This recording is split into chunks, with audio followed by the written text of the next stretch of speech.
오늘의 말씀은 마가복음 13장 24절에서 37절까지의 말씀입니다. 오늘 함께 은혜 받으실 말씀은 마가복음 13장 24절부터 37절까지의 말씀, 신약성경 78쪽입니다. 우리 다 같이 함께 합독하시겠습니다. 그때에 그 환난 후 해가 어두워지며 달이 빛을 내지 아니하며 별들이 하늘에서 떨어지며 하늘에 있는 권능들이 흔들리리라. 그때 인자가 구름을 타고 큰 권능과 영광으로 오는 것을 사람들이 보리라. 또 그때에 그가 천사들을 보내어 자기가 택하신 자들을 땅 끝으로부터 하늘 끝까지 사방에서 모으리라. 무화과 나무의 비유를 배우라. 그 가지가 연하여지고 잎사귀를 내면 여름이 가까운 줄 아나니 이와 같이 너희가 이런 일이 일어나는 것을 보거든 인자가 가까이 곧 문 앞에 이른 줄 알라. 내가 진실로 너희에게 말하노니 이 세대가 지나가기 전에 이 일이 다 일어나리라. 천지는 없어지겠으나 내 말은 없어지지 아니하리라. 그러나 그날과 그때는 아무도 모르나니 하늘에 있는 천사들도 아들도 모르고 아버지만 아시느니라. 주의하라, 깨어 있으라. 그때가 언제인지 알지 못함이라. 가령 사람이 집을 떠나 타국으로 갈 때에 그 종들에게 권한을 주어 각각 사물을 맡기며 문지기에게 깨어 있으라 명함과 같으니 그러므로 깨어 있으라. 집주인이 언제 오는지 혹 저물 때일지 밤중 일는지 닭 울 때일는지 새벽 일는지 너희가 알지 못함이라. 그가 호련히 와서 너희가 자는 것을 보지 않도록 하라. 깨어 있으라. 내가 너희에게 하는 이 말은 모든 사람에게 하는 말이니라 하시니라. 아멘. 자리에 앉으시겠습니다. 할렐루야. 오늘은 마가복음 45번째 우리 강의 시간으로 깨어있으라라는 제목으로 함께 은혜를 나누려고 합니다. 성경의 마지막 장인 요한계시록 22장은 예수님께서 이 세상에 다시 오실 것이라는 기대감으로 가득 차 있는 것을 보게 됩니다. 요한계시록 22장 21절 말씀을 우리 다 같이 함께 한 목소리로 읽겠습니다. 시작. 내가 진실로 속히 오리라 하시거늘 아멘. 주 예수여 오시옵소서. 아멘. 이렇게 주님께서 다시 오실 것이라는 약속은 그것이 정말로 이루어지기를 학수고대하는 성도들의 고백으로 성경이 이렇게 마무리가 되는데요. 그만큼 주님께서 다시 오신다는 이 재림에 대한 약속이 이루어지는 것은 그리스도인들의 모든 열망이라고, 모든 그리스도인들의 열망이라고 할 수가 있는 것입니다. 여러분 생각해 보시길 바랍니다. 주님이 다시 오신다면 여러분 얼마나 좋을까요? 사실 우리가 지금 주님을 믿으면서도 주님을 우리가 손으로 만질 수 없지 않습니까? 그리고 또 주님의 온기를 느낄 수가 없고 주님의 눈을 우리가 마주 볼 수가 없어요. 그래서 우리가 주님의 더욱더 체온을 느낄 수 있다면 여러분 얼마나 좋겠습니까? 사실 그것이 늘 우리에게 아쉬움이 아니겠습니까? 자, 그런데 주님이 다시 오시는 것은 이제 주님을 손으로 만질 수가 있고 또 주님께서 우리의 눈물을 정말로 닦아주실 수가 있고 주님께서 우리의 처진 어깨를 이렇게 보듬어 주시고 감싸 주시고 또 우리가 주님을 얼굴과 얼굴로 마주 볼 수 있는 그야말로 정말로 이 주님과의 동행이 이루어질 수 있는 것이니까 여러분 정말로 좋은 것이 주님이 다시 오시는 것일 것입니다. 자, 그런데 문제가 있습니다. 문제는 주님이 이렇게 다시 오실 그날이 이르려면 실로 엄청난 일들을 우리가 경험해야만 한다는 것입니다. 예수님께서는 거짓 그리스도와 거짓 선지자가 나타나서 하나님께서 택하신 백성들마저도 이렇게 끊임없이 미혹하는 일들이 일어나게 될 것이라고 말씀하시죠. 그뿐만이 아닙니다. 전쟁과 기근 그리고 지진 등과 같은 엄청난 자연재해와 또 난리와 난리의 소문들이 끊임없이 일어나게 될 것이라고 말씀하십니다. 또 사랑으로 가득해야 할 가정이 서로가 다투고 미워하고 심지어는 살인을 저지르는 그런 일들도 일어나게 될 것이라고 말씀하십니다. 그뿐만이 아니죠. 예수님을 믿는다는 이유 하나만으로 박해를 당하게 되고 심지어 예루살렘 성전이 무너지게 되는 그런 일들도 끔찍한 이런 일들이 계속해서 일어나게 될 것이라고 말씀하십니다. 그러나 그것으로 끝이 아닙니다. 우리가 지난주에 살펴본 내용이고요. 여러분 오늘 보면 24절부터 26절까지의 말씀을 이 쉬운 성경의 말씀 우리 다 같이 한번 읽어볼까요? 시작. 그러나 그때 환란이 지나가면 해가 어두워지고 달이 그 빛을 내지 않을 것이다. 별들이 하늘에서 떨어지고 하늘에 있는 권세들이 흔들릴 것이다. 여러분, 그리고 이런 일들이 일어난다는 거예요. 하늘에서 천체의 변화들이 일어나고 여러분들 해와 달이 빛을 잃고 별들이 떨어지는 일들이 일어난다. 자, 그런데 여러분 문제는 뭐냐면 이런 일들이 일어난 후에야 여러분들 그때에 이렇게 얘기합니다. 오늘 36절 말씀에 보면 그때에 주님께서 뭘 타고 오신다? 구름을 타고 오시는 것을 사람들이 볼 수 있을 것이다 라고 말씀하신다는 겁니다. 다시 말하면 이 모든 일, 그러니까 이러한 종말의 많은 징조들과 일들이, 심지어는 별들이 떨어지고 해와 달이 빛을 잃는 그런 일들이 일어난 그 끝에 이르러서야 누가 오신다는 겁니까? 주님이 다시 오신다는 겁니다. 자, 그렇다면 우리가 우리 스스로에게 좀 정직해 볼 필요가 있는 것이죠. 정말로 이런 일들을 다 겪은 다음에야 주님이 오신다면, 그래서 주님께서 구름을 타고 오시는 그날이 정말 이렇게 많은 일들을 겪은 다음에야 오게 된다면 저와 여러분은 정말로 주님께서 다시 오시는 그날을 학수고대하고 있느냐라는 것입니다. 아멘 주 예수여 오시옵소서라고 고백하면서 정말로 간절하게 주님, 그런 고통과 환난 그런 것들 문제 아닙니다. 주님만 오시면 됩니다. 우리 얼마든지 경험할 수 있습니다. 당할 수 있습니다. 주님만 오시면 됩니다라고 그렇게 주님을 기다리고 있느냐라는 것입니다. 사실 하늘에서 별이 요동치고 해와 달이 빛을 잃고 전쟁과 기근이 끊이지 않고 지진이 일어나고 박해와 핍박과 같은 엄청난 혼란이 일어나는 것을 좋아할 사람이 있을까요, 없을까요? 아무도 없을 겁니다. 그런데 이런 일들을 겪어야만 주님이 오신다면 여러분 정말로 주님이 오시는 날을 이렇게 손꼽아 기다릴 수 있으시겠느냐라는 것입니다.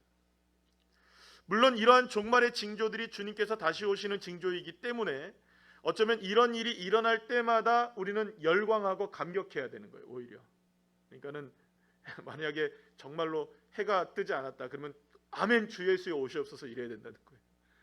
그럼 전쟁이 일어났다 그러면 어떻게 되는 겁니까? 주님 드디어 오시는군요. 지진이 일어났다 그럼 어떻게 되는가요? 할렐루야 이래야 돼요.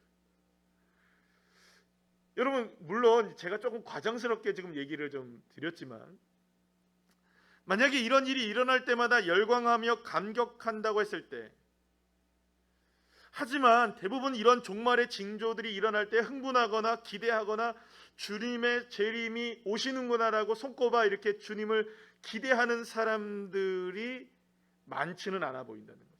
아니요, 대부분 그렇지 않다고 생각할 수 있다는 것이죠. 왜냐하면 우리들은 대부분 현재 우리가 살아가고 있는 이 세상에서 가능하면 그대로 안전하고 편안하게 더욱더 훨씬 더 좋은 모습으로 살아가기를 바라고 있습니다. 여러분 아닌가요? 환난과 핍박이 다가오는 게 좋겠습니까? 편안한 삶이 좋겠습니까? 여러분들 한번 대답해 보시죠. 여러분들 어떠십니까? 편안한 삶이 좋죠. 저와 여러분들 다 편안한 삶이 좋지. 여러분들 코로나가요 내년 연말이나 돼야 이게 뭐가 어떻게 된대요.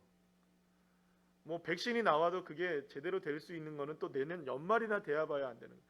여러분 올해 한 해 지금도 이렇게 길게 느껴지고 너무너무 어려운데 내년까지 기다려야 된다? 여러분 이게 지금 쉽지 않은 일입니다. 그러니까 여러분 생각해 보세요. 코로나 이전에 어제 그 밤에 잠깐 집에 들어가서 잠깐 TV를 보는데 먹방하는 거 나오더라고요. 근데 2019년 1월 달에 방송된 거가 다시 보여지는 거예요. 그냥 너무너무나 자연스럽게 그냥 식당에 들어가서 마스크도 안 쓰고 막 사람들하고 얘기하고 있는 그런 모습 보니까요 부럽더라고요. 지금 우리는 식당도 제대로 못 가요, 그죠? 그러니까 여러분 한번 생각해 보세요. 안전한 게 좋을까요? 편안한 게 좋을까요? 환난과 핍박이 좋을까요? 누구도 환난과 핍박을 원하는 사람들은 아무도 없을 거예요. 물론 주님께서 다시 오시는 그 날은 너무너무나 귀합니다.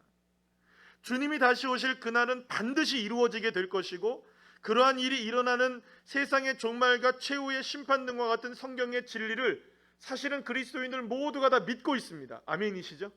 다 믿으십니까? 여러분 아멘이실 겁니다. 그리고 또 그것을 우리가 다 받아들이고 있습니다. 그러니 우리가 예수님을 믿는 것이죠.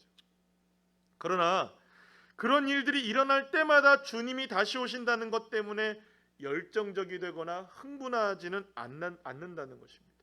그리고 이것은 어쩌면 우리가 부인할 수 없는 현실이고 사실이라는 것이죠. 지난 2주간 여러분 영등포 우리에게 태풍이 다가왔어요. 엄청난 피해가 울산 지역에도 있었습니다. 처음 마이삭이 왔을 때 우리 교회도 창고가 날아갔어요. 뚜껑이 어디 갔는지 모르더라고요. 세상에 뚜껑이 어디 날아갔는지 몰라요. 어느 곳인가 떨어져 있을 텐데 세상에 밖에 보니까 없어요. 아무리 찾아도. 그래서 태풍 마이삭이 딱 오고 나서 밖에 있는 모든 것들을 다 교회로 다 집어넣습니다. 왜냐하면 이 하이선이 바로 왔잖아요. 그러니까 태풍이 영거포 오니까 대비가 되더라고요. 지난번처럼 이렇게 당하지 말아야지. 그래서 막 집에도 보면은 막 테이프 막 딱 붙여놓고 탁탁탁탁 해놓고 그렇게 됐어요. 근데 태풍이 울산으로 태풍의 눈이 지나갈 줄은 몰랐어요. 그죠? 엄청나게 바람이 정말 강했죠. 이처럼 여러분 실제로 무엇인가 산산조각이 나고 날아가고 막 이런 깨지고 막 이런 일들이 정말로 막 계속 연거푸 일어난다.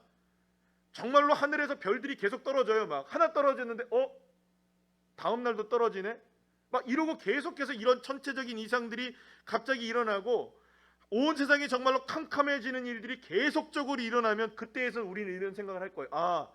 이게 진짜 세상이 마지막에 오는구나. 정말로 주님 오실 때가 다 되었구나. 그런 생각을 우리 모두가 다 할 수 있다는 것입니다. 그러나 어쩌면 이러한 것이 현실로 나타나지 않는다면 주님께서 다시 오실 재림의 그날을 소망하며 살아가는 것은 매우 어려운 일일 수도 있다는 것입니다. 아니 여러분 보세요. 현실로 계속 이런 일들이 나타난다고 해도 오히려 종말의 징조들에 우리는 무감각해질 수 있을까요? 없을까요? 있어요. 사실은 지금까지 역사상으로 본다면 여러분들 태풍이 한두 번 지나갔습니까? 얼마나 많은 태풍들이 지나갔습니까? 여러분들 매미도 한 마리 지나갔고 그죠? 장미꽃도 피었다가 그죠? 수많은 태풍들이 우리에게 지나갔었어요. 지진이 한두 번 났습니까? 여러분 전쟁은 한두 번 일어났나요? 그러니까 여러분 오히려 이러한 징조들, 이 종말의 징조들이 나타날 때마다 더 문제가 심각해지는 건 뭐냐면 무감각해지는 것이에요. 무감각해지는 것. 여러분 양치기 소년의 이야기, 무감각해진다는 것이죠. 그렇기 때문에 어찌 보면 오늘 주님께서 3번이나 똑같은 얘기를 하세요. 본문에서 뭐라고 얘기하시냐? 깨어 있으라. 따라합시다. 깨어 있으라. 깨어 있으라. 또 깨어 있으라. 3번이나 깨어 있으라고 얘기한다는 거예요. 주님께서 이렇게 3번이나 깨어 있으라고 말씀하시는 것처럼 그리스도인들이 깨어 있는 것은 그만큼 어려울 수 있는 일이라는 거예요. 뭐 깨어 있으라 한 번만 얘기하시면 될 거를 3번이나 얘기하신 것은 그만큼 깨어 있는 일이 쉽지 않다는 것이죠. 왜냐하면 종말의 징조가 가끔 이렇게 일어나든 혹은 자주 일어나든 우리가 긴장하고 주님을 늘 바라보고 하나님의 말씀을 붙잡는 것은 오늘의 현실을 살아가고 있는 우리에게 정말로 깨어있기가 쉽지 않다는 것이죠. 그래서 예수님은 오늘 본문에서 한 가지 비유를 들어 말씀을 하십니다. 여러분들 오늘 무화과 나무의 비유인데요. 오늘 보면 28절 우리 말씀을 다 같이 함께 읽어보겠습니다. 시작. 무화과 나무의 비유를 배우라. 그 가지가 연하여지고 잎사귀를 내면 여름이 가까운 줄 아나니. 팔레스타인 지방의 대부분의 나무들과는 달리 이 무화과 나무는 겨울에 잎사귀가 떨어진다고 해요. 겨울에. 그러니까 잎사귀가 떨어진 무화과 나무를 보면 사람들은 이게 이 겨울에 이렇게 나뭇잎이 떨어지는 거 보니까는 이제 추워서 이제 죽는구나라는 생각을 할 수 있게 된다는 것이죠. 자, 그러나 봄이 다가오면 죽은 것 같았던 나무에서 새 잎이 돋아나기 시작하고요. 그렇게 봄이 지나고 여름이 다가오면 풍성한 이 무화과 열매가 맺어지게 된다는 것입니다. 자, 그런 의미에서 여러분 무화과 나무의 풍성한 열매는 무엇으로부터 시작된다고 볼 수 있을까요? 잎이 떨어져야 풍성한 열매가 시작되는 거예요. 만약에 잎이 떨어지지 않고 나무가 마치 죽은 것 같이 되지 않으면 이 열매가 맺혀질 수 없다는 거예요. 잎이 떨어져야 봄이 되면 새 잎이 돋아나게 되고 새 잎이 돋아나야 여름이 되면 열매가 맺혀진다는 것이죠. 자, 그래서 예수님은요, 오늘 보면 29절 말씀에서 뭐라고 말씀하시냐면요, 이런 일이 일어나는 것을 보거든 인자가 가까이 곧 문 앞에 이른 줄 알라. 이런 일이 일어나거든. 다시 말하면 종말의 때에 나타나는 여러 가지 이런 징조들에 대해서, 그러니까 나무가 죽은 것 같은 모습이 보여질 때, 나무가 죽은 것 같은 모습이 보여질 때, 주의하고 깨어 있기만 한다면 오히려 종말의 징조들, 그러니까 나무가 죽었지만 이제는 무엇이 일어난다? 열매가 맺혀지게 될 것이다. 그러니까 종말의 징조들로 인하여서 주님은 더더욱 우리에게 다가오고 계시는 그런 은혜의 날들이 다가오고 있다는 것을 우리를 향해서 주님은 깨달으라고 말씀하고 계시는 것이죠. 자, 그런데 문제는 주님께서 오시는 날이 언제인지를 알 수가 없다는 겁니다. 그래서 오늘 예수님은 또 다른 비유를 하나 들어서 말씀하시는데요, 오늘 본문 34절 35절 말씀 우리 다 같이 한번 읽어볼까요? 쉬운 성경의 말씀입니다. 시작. 마치 여행을 떠나는 어떤 사람과 같다. 그는 집을 떠나면서 자기 종들에게 집을 돌보라고 맡겼다. 각각 임무를 주었는데 문지기에게는 집을 잘 지키라고 명령했다. 그러므로 깨어 있으라. 집주인이 언제 돌아올지 저녁에 혹은 밤중에 혹은 새벽닭이 울 때 혹은 아침 무렵에 올지 모르기 때문이다. 여러분, 정말로 선한 청지기라면 주님이 언제 오시든 준비가 되어 있을 것입니다.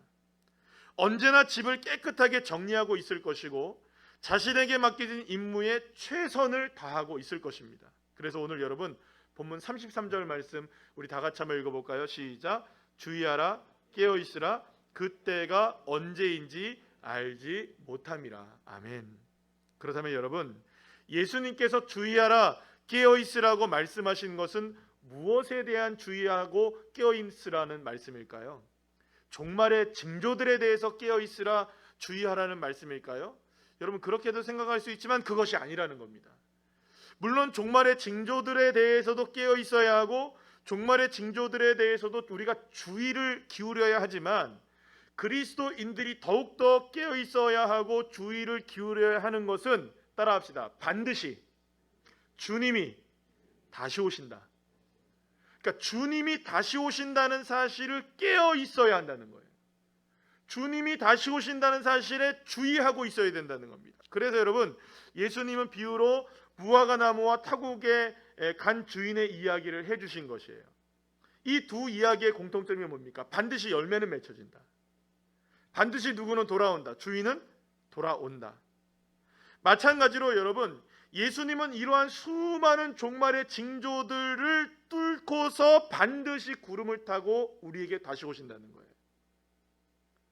그리고 우리는 이 사실에 대해서 주의하고 깨어 있어야 된다. 어떤 일들이 우리에게 벌어진다 할지라도 우리의 초점은 어디에 맞춰져 있어야 된다. 주님이 다시 오신다. 따라합시다. 주님은 다시 오신다. 할렐루야. 사랑하는 여러분, 예수님은 우리가 끝을 언제나 기억하며 준비하며 살아가는 사람이 되기를 원하시고 계시는 겁니다. 주님께서 다시 오시는 그날이 언제인지는 알 수 없습니다. 그러나 중요한 것은 반드시 그날은 온다.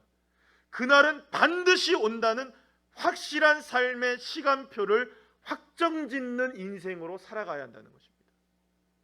이것은 마치 여러분, 어린 아이들이 소풍의 날을 손꼽아 기다리는 것과 같다고 볼 수가 있어요. 며칠 후에 여러분 소풍을 간다고 생각해 보세요. 우리 아이들이 얼마나 이 소풍 가는 것을 손꼽아 기다리겠습니까?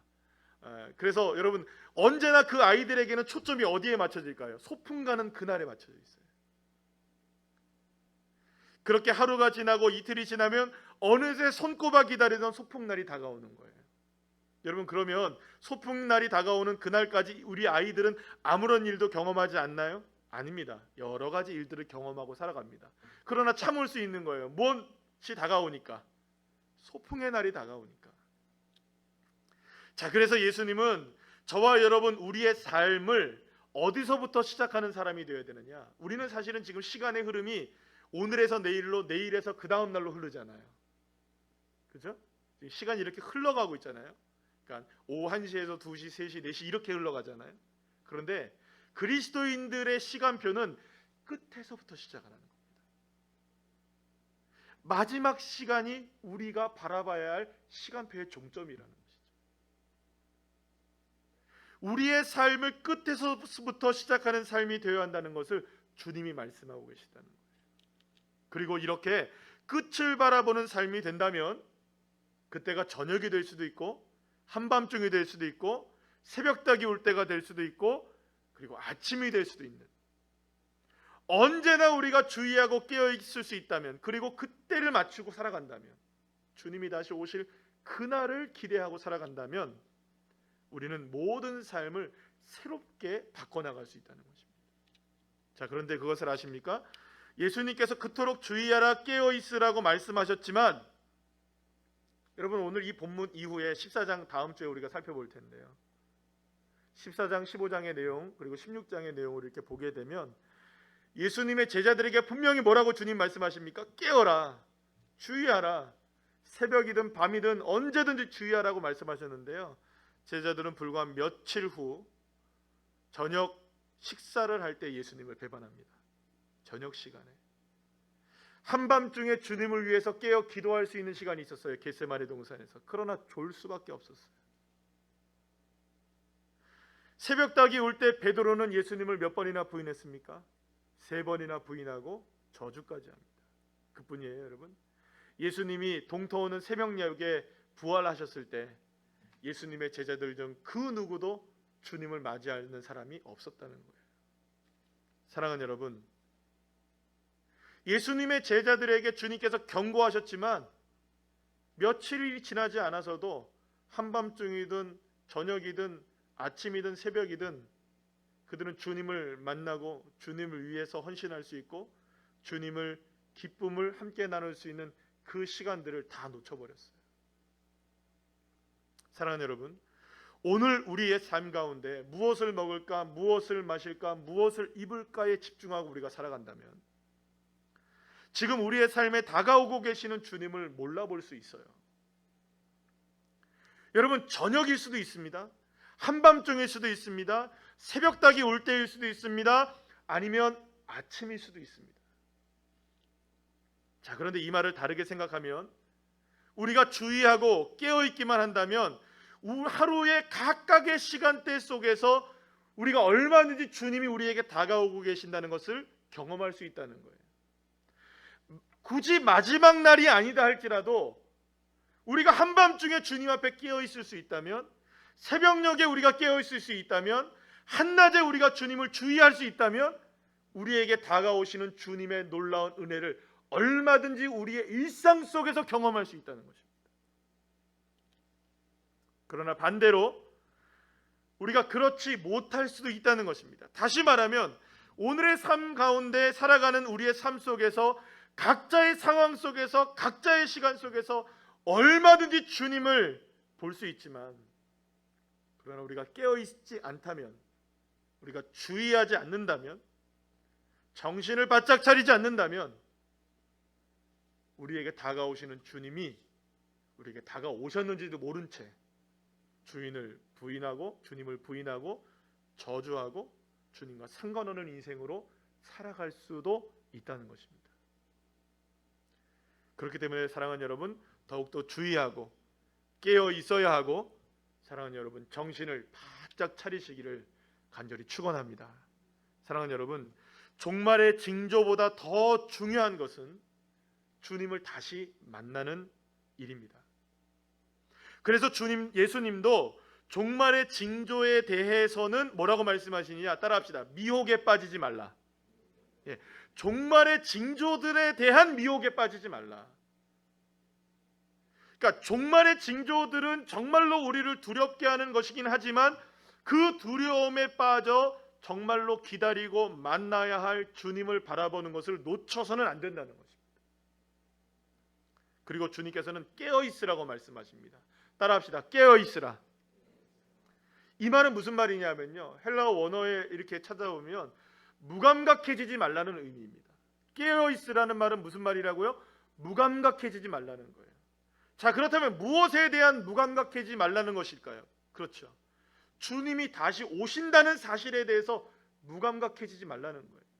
종말의 징조들과 우리의 삶에 빠져 있고 우리의 현실의 삶에 매몰되느라고 종말이 다가온다는 것, 주님이 다시 오신다는 것에 대해서 무감각해지는 인생이 되어서는 안 된다는 것입니다.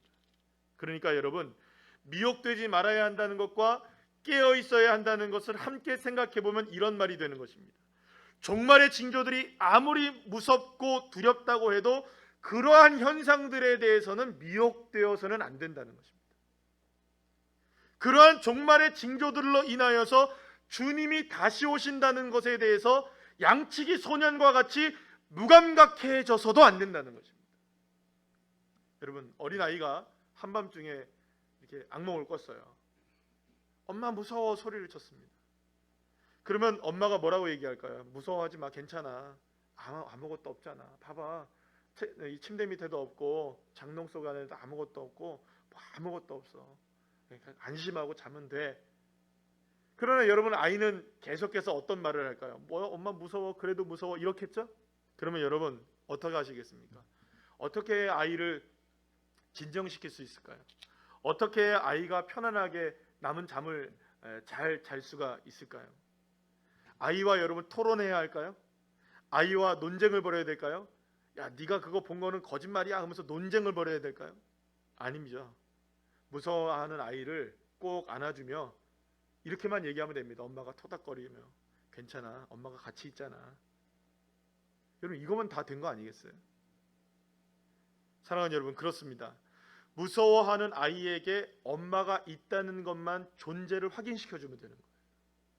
마찬가지로요, 우리에게 그 무엇보다 중요한 것은 이 종말의 징조들이 넘쳐나는 이 세상을 살아가면서 우리에게 정말 중요한 것은 주님이 나와 함께 하신다는 확신입니다. 할렐루야. 주님이 나와 함께 하신다는 것만 믿어지면 되는 것이죠. 어떤 상황에서도 수많은 종말의 징조들이 눈앞에 펼쳐진다 해도 주님은 나와 언제나 함께 하신다는 것, 그 주님이 반드시 오신다는 것이 우리의 삶의 출발점이 되는 것이 중요하다는 것입니다. 사랑하는 여러분, 우리에게 다가오는 종말의 징조들은 정말로 우리를 두렵게 합니다. 코로나19가 앞으로 어떻게 될지, 여러분 그뿐만이 아니겠죠? 계속해서 지구가 뜨거워지고 있어요. 남극과 북극의 빙하들이 다 녹고 있어요. 이 지구는 어떻게 될지, 끊임없이 계속되는 지진과 또 태풍과 홍수와 가뭄 등의 이 자연재해로 우리가 살아가는 삶의 터전은 어떻게 될지, 여러분 만약 이 대한민국에서도 그리스도인들을 향해 정말로 박해가 일어난다면 우리의 신앙생활은 정말 어떻게 될지, 여러분 정말로 하늘에서 별들이 떨어진다면, 천체 이상이 생기기만 한다면 어떻게 될지, 어쩌면 이미 우리들은 종말의 징조들, 이런 항복판을 살아가고 있는지도 모릅니다. 여러분, 그래서 여러분 요즘은 그래요. 사람이 다 무섭죠, 그죠? 어떤 일을 하는 것도 여러분 두렵고요. 세상의 모든 일들이 두렵게 느껴지기도 합니다. 모든 것들이 허무하게 느껴질 수도 있습니다. 어둠이 점점 짙어져 가는 것처럼 보일 때도 있습니다. 또 보였던 빛마저 희미해지는 것 같은, 가물가물거리는 것 같은. 그런데 사랑하는 여러분, 그때에 저와 여러분 미혹되지 말아야 합니다. 깨어 있으셔야 합니다. 오히려 그러한 때 미혹되지 않기 위해서 더욱더 주님을 바라보고 깨어있기 위하여 더욱더 주님을 의지하는 주의 자녀들이 되어야 하는 것입니다. 자, 그렇다면 어떻게 주의하고 깨어 있을 수 있을까요? 어떻게 이 엄청난 종말의 징조들 앞에서도 두려워하지 않고 미혹되지 않고 주의하고 깨어 있을 수 있고 주님 다시 오시는 날을 기준 삼아 우리가 살아갈 수 있는 것일까요? 자, 오늘 보면 31절 말씀 우리 다 같이 한번 보실까요? 31절 시작. 천지는 없어지겠으나 내 말은 없어지지 아니하리라. 아멘.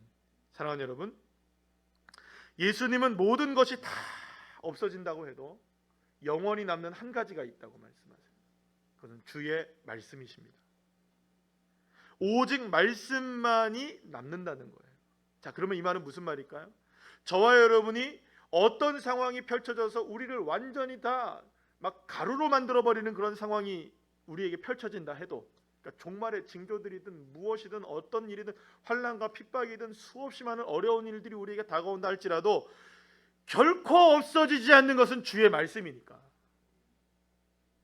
우리가 그 상황 속에서 오직 주님의 말씀을 붙들고 살아간다면요, 종말의 징조들로 가득 찬 세상 속에서도 우리가 미혹되지 않을 수 있고요, 우리가 주님의 말씀을 붙들고 있다면 종말의 징조들 속에서도 주님을 바라보며 주님 다시 오시는 날을 끝까지 깨어 주의하고 있을 수 있다는 것입니다. 사랑하는 여러분, 그렇기 때문에요, 저와 여러분이 하나님의 말씀을 붙들어야 할 순간은 언제일까요? 저녁이든 한밤이든 새벽이든 아침이든, 할렐루야, 어느 순간이든 우리가 오직 주님의 말씀을 붙들고 살아간다면 우리는 얼마든지 주의하고 깨어 있을 수가 있게 되는 것이고, 어떤 어려움이 다가와도 미혹되지 않고 주님 다시 오실 그날을 경험할 수 있는, 그러니까 다시 말하면 그 날로 인하여 경험되어지는 것도 있겠지만 그 순간순간마다 주님이 다시 오시는 것이죠. 내가 어떤 순간에서도 주님의 말씀을 붙잡으면 그 순간마다 주님은 내게 다가오신 것입니다. 할렐루야. 그렇기 때문에 여러분, 우리가 다윗을 한번 생각해 봐야 돼. 제가 지난 금요일 날에도 다윗에 대한 말씀을 좀 나눴는데요, 다윗은 자신의 삶이 사망의 음침한 골짜기에 던져진 인생이라고 고백합니다. 사망의 음침한 골짜기를 다닐지라도. 아들 압살롬에게 쫓겨나서 생명을 담보할 수 없는 절체절명의 위기 가운데 다윗이 빠져 있었어요. 어쩌면 다윗의 인생 하나만으로 본다면 다윗에게 종말이 다가온 것 같은 그런 인생이었어요. 종말의 징조들로 다윗은 가득 차 있었어요. 그러나 다윗은 자신의 삶에 드리워진 이 삶의 사망의 음침한 골짜기 속에서도 그 사망의 음침한 골짜기를 바라보지 않고 오히려 주님께서 나를 인도하실 푸른 풀밭과 쉴 만한 물가를 꿈꾸며 살아가고 있었던 것이죠. 그래서 다윗은요, 사망의 음침한 골짜기를 통해서 당하게 될 해조차도 두려워하지 않을 수 있었던 것입니다. 사랑하는 여러분, 그렇다면 다윗에게 주님이 오신 것은 언제였을까요? 어떤 특정한 날에 오신 것일까요? 구름 타고 다시 오시는 그날 주님이, 다윗이 그날의 주님을 만날 수 있었던 것일까요? 아니죠. 바로 사망의 음침한 골짜기를 걷고 있을 때 다윗은 주님을 만나고 있었던 겁니다. 그렇게 자신의 삶의 종말의 기운이 드리워져 있었던 바로 그 순간, 오히려 주의하고 깨어 있었을 때, 사망의 음침한 골짜기에 미혹되지 않고 가장 어려웠던 그 순간 오히려 숙여졌던 고개를 들고 주님을 바라보고 주님의 말씀을 붙들고 있을 때 그의 인생은 이미 사망의 음침한 골짜기를 지나 푸른 풀밭과 쉴만한 물가를 살고 있었던 것입니다.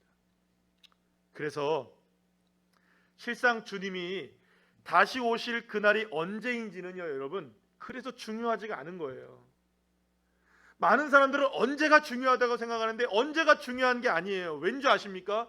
왜 그날이 언제여도 상관이 없느냐는 것이 왠지 아십니까? 왜냐하면 바로 지금 우리가 주님의 말씀을 붙잡고 있다면, 우리가 지금 주님을 바라보고 있는 삶으로 살아간다면, 이 시간을 말입니다, 이 시간을 주님을 바라본다면 오늘 이 시간이 바로 주님께서 구름을 타고 오시는 날이 되는 거예요.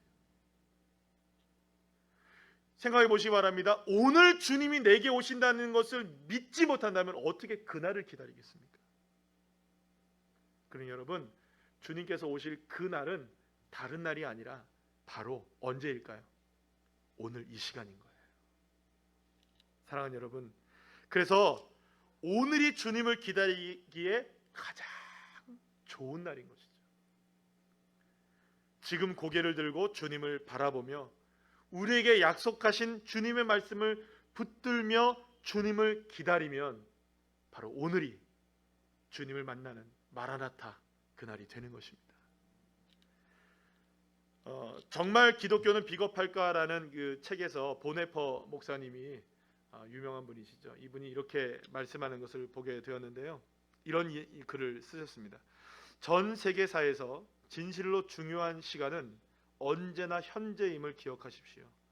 현재에서 도망치는 사람은 하나님의 시간에서 도망치는 것이며 그것은 곧 하나님에게서 도망치는 것입니다. 사랑하는 여러분, 지금 하나님을 향해 나아가시기를 간절히 축원합니다. 지금 깨어 있으셔야 됩니다. 지금이 중요합니다. 지금 주님을 바라보는 것이 중요한 것입니다. 지금 주님이 나와 함께 하심을 믿고 사시기를 간절히 소망합니다. 지금 만약에 주님을 바라보지 못한다면 지금 우리는 하나님께 도망치고 있는 거예요.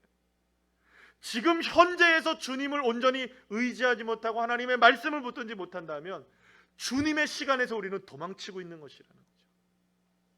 사랑하는 여러분, 지금 주님의 말씀을 붙들기를 간절히 축원합니다. 왜냐하면 지금이 바로 우리가 고개를 들고 잠잠히 주님을 기다리기에 가장 좋은 계절이기 때문입니다. 사랑하는 여러분, 주님 말씀을 붙들고 승리하여 깨어있어 주님과 날마다 동행하는 주의 자녀들 한 사람 한 사람 되시기를 간절히 축원합니다.